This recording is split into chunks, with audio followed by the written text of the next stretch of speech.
everyone, welcome back to Rolling Solo. My name is Adam Smith. Today I'm excited to be announcing a new showcase on the channel for Scythe.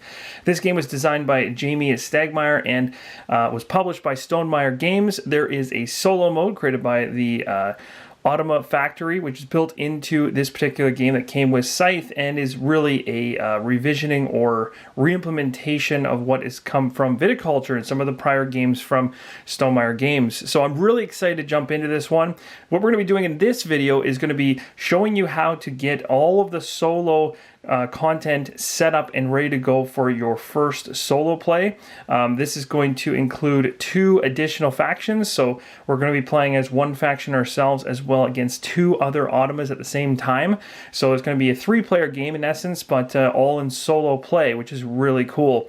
So hopefully you'll join me for the journey, and without further ado, let's get started with the setup. Before we dive in, the first thing we're going to do is take a look at the quick reference guide, which you're seeing on screen. This reference guide has a setup section, which comprises of 18 different listed out instructions on how to set up the game of Scythe, and this is mainly for when you're playing against other human players. However, it's surprising to note that when you're playing the Ottoman, these setup instructions do not change that drastically. However, there are some changes to the player mats and how they're set up for each of the Ottoman-controlled factions, and we'll talk about that when we get to it. There is also a rulebook here, which is specific to the Ottoman, and this is what you're going to want to reference when you're setting the game up as well, because this is where it's going to talk about the specifics that have changed. The bonus for you guys is that I'll be doing this all on video so that you don't have to make those distinctions yourselves, and it's a little easier to follow. So without further ado, let's begin with step number 1. The first step is to shuffle the encounter, combat, and objective cards, then place them on their respected board places. The encounter cards are placed in the bottom left-hand corner of the game board. The combat cards are placed in the top right-hand corner of the game board. And lastly, the objective cards are placed near the bottom of the game board. Step number 2 says to shuffle the factory cards, which are right here, and place as many as the number of players plus 1 additional card on the board face down. Then we're going to remove the rest of the cards from the game. We're playing a 3-player game, so we'll be adding an additional card for a total of 4 cards put into the factory deck. And once those 4 factory cards are in their place, you can take this deck and remove it. The next step says to randomly draw 1 structured bonus tile, which are these tiles right here, randomly selected. And once you do, you just remove it and place it in this white bordered area in the bottom left-hand corner of the game board. Step 4 is to place an encounter token on each encounter space. So any symbols like this or icons that represent this should have a token placed on top to represent an encounter that can potentially be done there. When this step is complete, a total of 11 encounter tokens should be placed on the game board. The first part of step number 5 is to separate the resource tokens and put them along the game board somewhere within reach. So I have the metal tokens here, food tokens here, oil here, and wood at the very end. The second part and last part of step number 5 is to separate the coins into an organized and neat supply, as I've obviously done here. Step 6 comes in 2 parts. The first part is to randomly deal a faction mat, and then in part number 2, we're going to be randomly dealing a player mat to each of the players in the game. We have 2 Automa players as well as myself playing solo, so we'll be grabbing 3 faction mats at random. The very first one, which we come up with, is the white faction, and you can see right here it's led by Anna and a gigantic grizzly bear. The second faction is Zira and Kar, and is the yellow faction. And my faction will be Bjorn and Mechs, and it is the blue faction. Once all the faction mats have been dealt to all of the players, the remaining ones can be removed from the game. Part 2 of step number 6 is to draw a player mat for each of the players in the game. However, when playing solo or with Automa factions, as I have here 2 factions, the white and the yellow, neither of these will be getting a player mat with them. It's only the actual player or the player playing solo that's going to get a player mat. So I'm going to quickly just flip this one over, and this is the one we'll be using throughout the game. Then you can go ahead and place it underneath or above the faction mat. Once all the player mats have been assigned, you can then remove all the rest from the game. That is going to conclude the game board setup for Scythe, and now we're going to move into the setup for the actual faction mat, which you're seeing right here. In order to set up the faction mat, the first thing you're going to want to do is grab all of the blue, in my case, because I am the blue faction, colored tokens, markers, and characters, and put them all into one available pile because you'll be drawing from this in order to build not only your faction mat out, but your player board as well. For step number 7 of building out the faction mats, the first thing we're going to take a look at is the 2 icons on the faction mat. One representing power, which is at a level of 4. You will find this token, or the one associating itself with the faction you have chosen, and place this token in the 4 spot of the power track. The next thing you're going to do is you're going to draw a number of combat cards as shown here, and in this case for me it will be 1. So from the top right hand corner of the game board we'll draw 1 combat card. We're going to keep this at the ready. We know it now is a 2, which is actually not that helpful.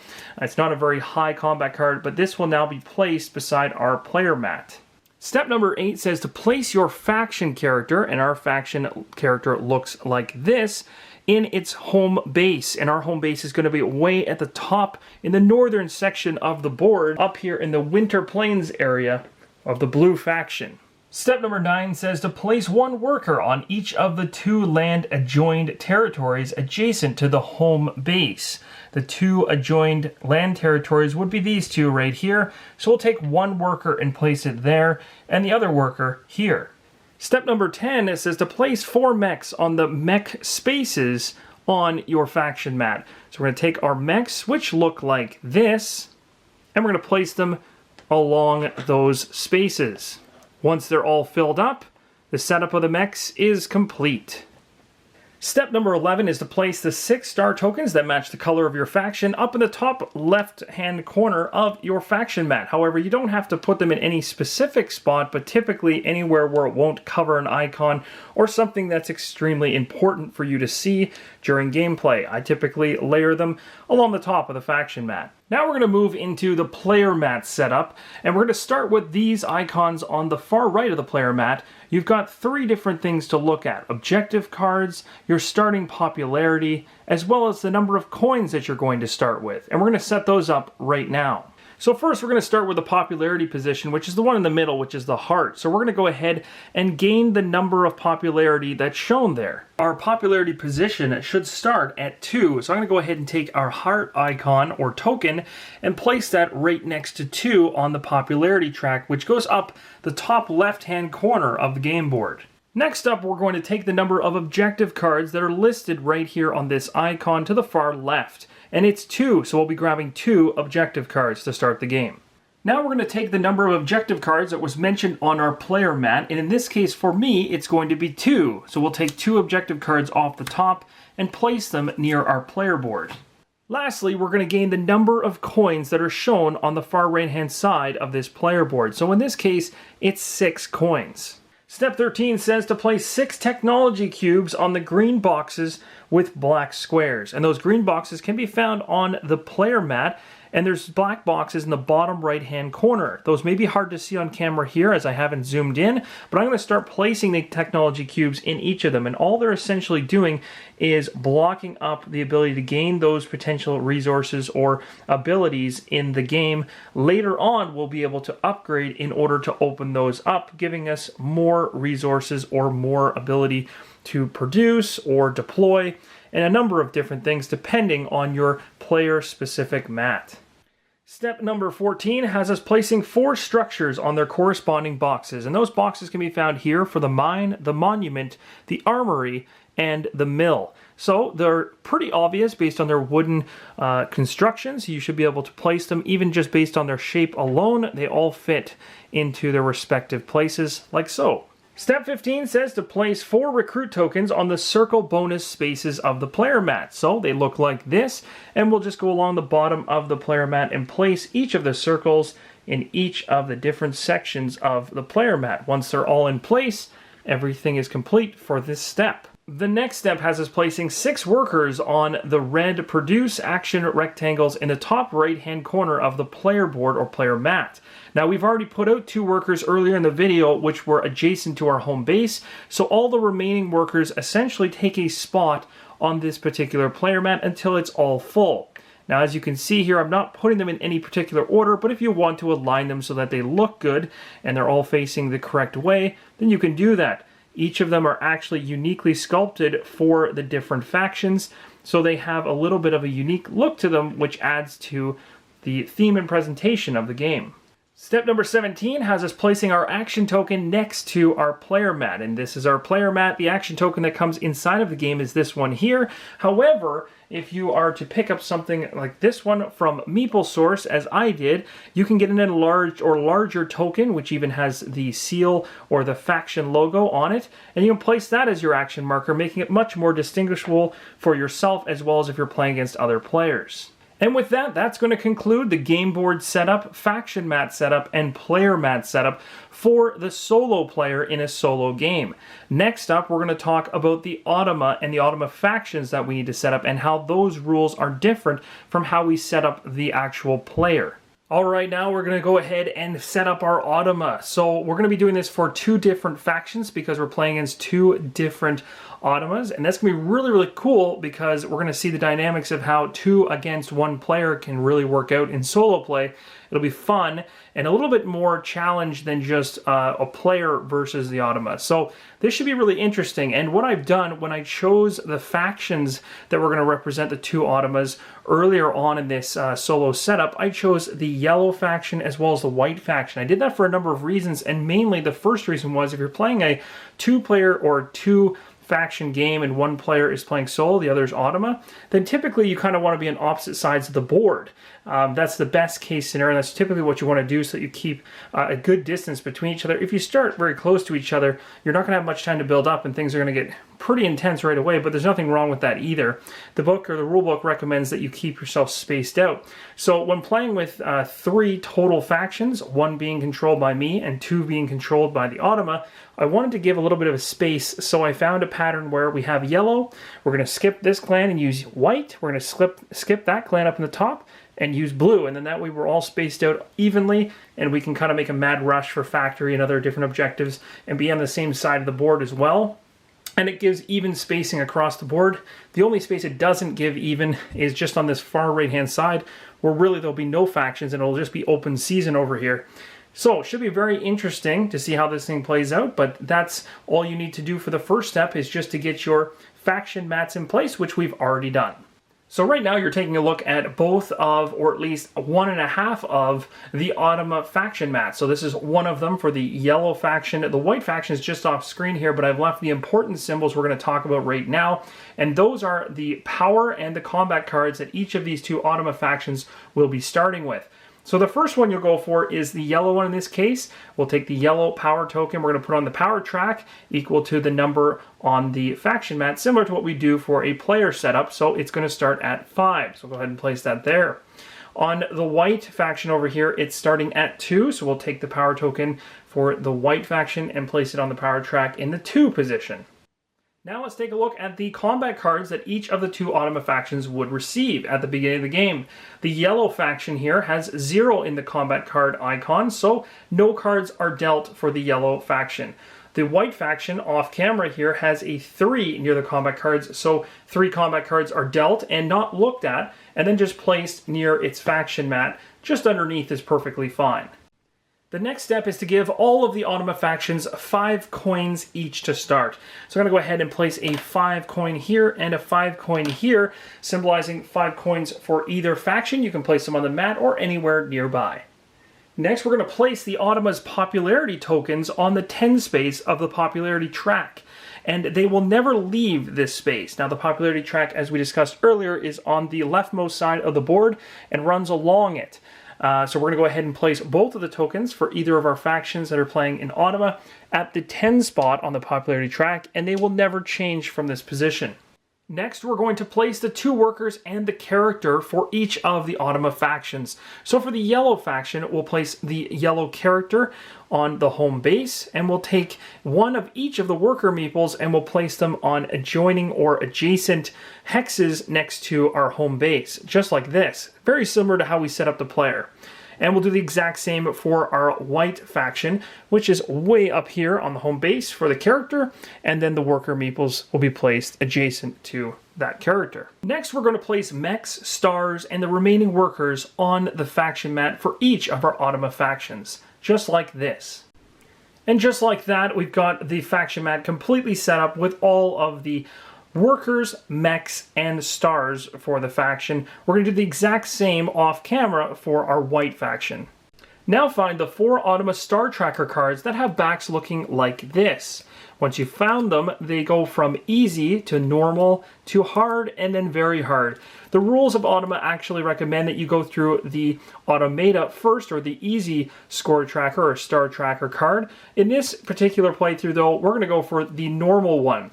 Simply just place it down on the table, and in a few seconds I'll show you how to place cubes on it to track the faction's movement across the star tracker. Once you've chosen your Automa difficulty, in this case normal, simply grab 2 cubes from both of the factions that are being represented by Automas, or if you're playing with more, grab cubes for every other faction involved, and place them on the Roman numeral 1 spot at the beginning of the tracker. So that's the very first spot. If you happen to have the power dials that are used during combat for each of the factions you're using, whether for Automa or for even your player that you're controlling, then you can go ahead and just keep these close by, because they'll be really handy in order to track the power use, which comes from the power track we just filled out from this particular location on the faction mat earlier, which you'll see in use as we go through the playthrough, but really this is just going to help you add up totals as well as keep track of cards used against you in order to add them up during combat. So they don't need to be anywhere really on the table in front of you. They can just be off to the side and used when combat occurs. Lastly, you're going to go ahead and you're going to grab the Automa deck itself. It's going to consist of 19 cards with this type of back. There'll be a Roman numeral 1 up top and a 2 on the bottom. You want to make sure that all the Roman numerals are on the one side at the very top of the card to start, as when you're going through the Automa deck, you'll be starting with the lighter side of things, not so hard difficulty, and later on in the game, the tracker here is going to have us flip to the 2 spot, as you can see right there, about halfway through or a little bit less than that, and that's going to have us rotate these drawn cards to the more powerful side, and things will start to get progressively tougher, and the Automa will start moving quicker and doing actions more aggressively. So for now, what you're going to do is shuffle these cards, and once they're shuffled, you'll have an Automa deck next to each of the factions that you are playing or that are using the Automa. So in this case, I have this Automa deck controlling this particular faction, and I'll have another Automa deck controlling this white faction. Alright, just one more thing I want to mention before we wrap this video up. The first thing you're noticing is obviously there's dual of these Star Tracker cards now. So just to let you know, every single base game of Scythe has a Automa deck included, which includes a single amount of each of the different Star Tracker cards at each difficulty. For every other Automa deck you purchase from their web store or from any other friendly local game store or anywhere else you can find them, you're able to then acquire multiple decks, so you can have multiple factions going against you, as I do here. So one came in the game, I had to purchase this one separately. It also gives you an additional Star Tracker card, so you can have 2 normals sitting here, so you don't have to have both cubes sitting on the same card. It allows you to split them up and keep track of them separately, which is nice because they won't always move the same. You'll see how that works between the 2 decks later on. But on top of all of that, even though the decks can work to learn how to play the Automa, and they're probably the best way, they're almost like learning how to drive stick before you drive automatic, there is a Scythe Kick app out there, which I would consider the automatic version of Scythe and learning how to play with the Automa. And essentially that's going to give you visualizations of where the workers and characters move throughout the game. It also gets rid of the decks completely and generates all this on a display for you. And I believe as of right now, iOS has it and Android either is getting it or already has it as of this date of the release of this video. So either way, you're covered, but for the purposes of this instructional video, I thought it'd make more sense to go through what's inside the game itself and show you how this Automa deck actually works, because once you get the feel for it, it really isn't that tough. All right, and that's going to wrap up the Scythe solo setup video, and I really hope this was helpful to help you guys get the game to the table, show you a little bit of how the Automa is set up, and get those factions ready.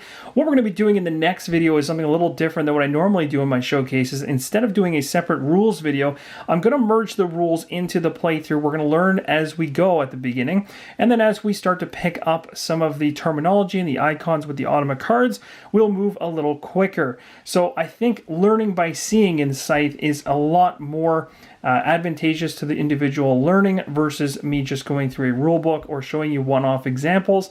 I think showing you an actual playthrough with some real-time examples would make a lot more sense. So we're going to go that route, and hopefully you guys enjoy that. Hopefully this solo setup was useful for you. Let me know in the comments below if I missed anything or I need to correct anything prior to starting the playthrough, and maybe you guys can start placing your bets on who you think is going to win. Is it going to be me? Is it going to be the white faction? Is it going to be the yellow faction? Who do you think is going to win this particular playthrough? Thanks again for your support as well as all your comments and feedback. And as always, keep on rolling solo.